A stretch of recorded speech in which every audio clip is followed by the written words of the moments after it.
What's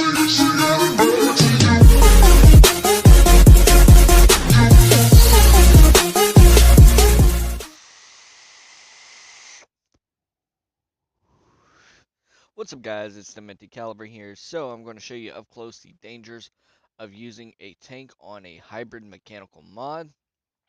And mechanical mod that I'm using today is my Geek Vape. I actually just rebuilt this about 3 hours ago.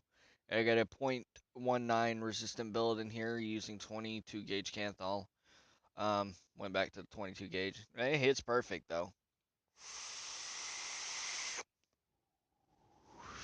Clouds galore. Absolutely love it. But let's go ahead and dive down. All right, so we are back, and let me put that over there. But here's your hybrid top cap right here. As you can see, straight through, direct battery to atomizer connection. And if you take something, say like this Smock TFV8, I don't know if you can see this, but the 510 center pin does not stick out far enough compared to like the atomizer that actually came with it. This atomizer is specifically designed to be used with the hybrid connection. So I'm going to go ahead and show you real quick. Let's go ahead, screw that on. Alright, so as you can see, it does not stick out far enough. And even if it did, I still wouldn't use it just because these 510 pins, they're not adjustable. They're pretty much just there, and over time they can get pushed in.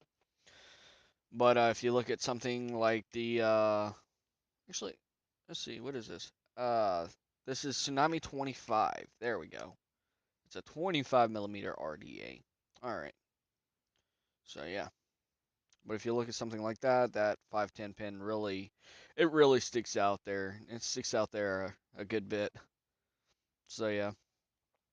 But if I wanted to use a tank, obviously I would use it with an RBA section using this little piece right here. This is your 510 adapter actually. So this has a dedicated 510 pin in it.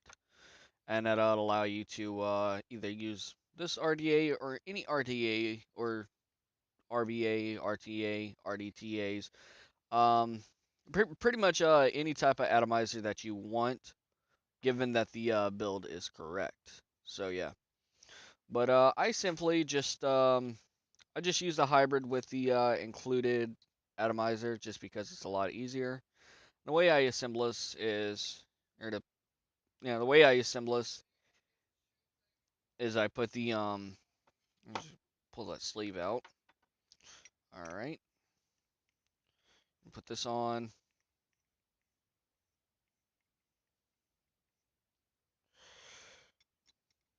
Put this in here like so. Plop my battery in. Depending on the mechanical mod, you always want to put your atomizer on first. That way you don't accidentally short shit out. So yeah, just put my battery in. Make sure it's nice and snug. It's a very slow ramp up build. But yeah, it fires. Um,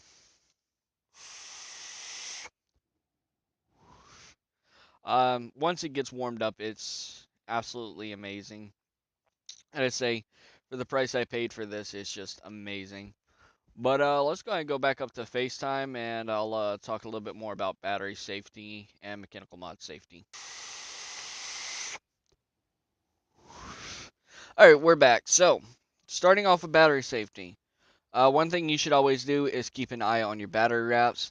Now, when I got home, um, this battery wrap was actually fine when I got home because it was in there. But I took it out, went upstairs, watched a little bit of YouTube, and I came back down here a minute ago. Went to put this battery in there, but before I did, I checked it, and lo and behold, it needs to be rewrapped. The thing with these manufacturer wraps is they're very low quality. Like they're easy to break.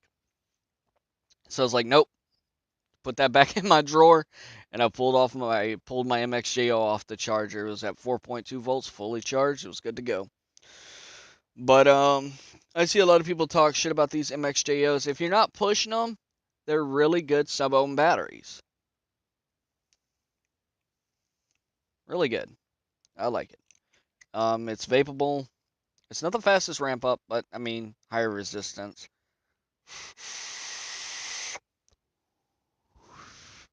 So yeah. Um, Another thing you want to also make sure when using mechanical mods is that you don't build at too low of a resistance that your battery can't handle. So they're a 20 amp battery. Yeah, 0.2 is about the lowest I would personally go, but I have went lower. I've went down to 0.14, and that vape's fantastic. But it's really honestly do it your own risk. So that's pretty much all I could say on that note. Is just be safe about it. Do your extensive research. Make sure your batteries have a decent amp limit, 20 amps or higher. Um, Also, if you're building just for pulse specs, make sure you have a decent mechanical mod, sort of like the Geek Vape Tsunami Mech kit. So I mean, you don't want the button to get stuck and it auto fires. So yeah, but always check your resistance. This is the biggest thing, and this is my biggest pet peeve too. Always check your resistance before you go to fire that build. Because the thing with builds is most of the time they'll start out at a slightly like a few like point 0.2 lower than what, or how would I say this? They start out at a lower resistance, and as you pulse them and you move them around, that resistance can change. So just always check your resistance, whether it be on a regulated mod or an ohms checker, or if you really wanted to, you could use a multimeter, and that works out well, and that'll actually tell you if you have any shorts or anything. But just all I can urge is be safe, guys. We don't need any more people ending up in the news. We don't need vaping to get a bad name.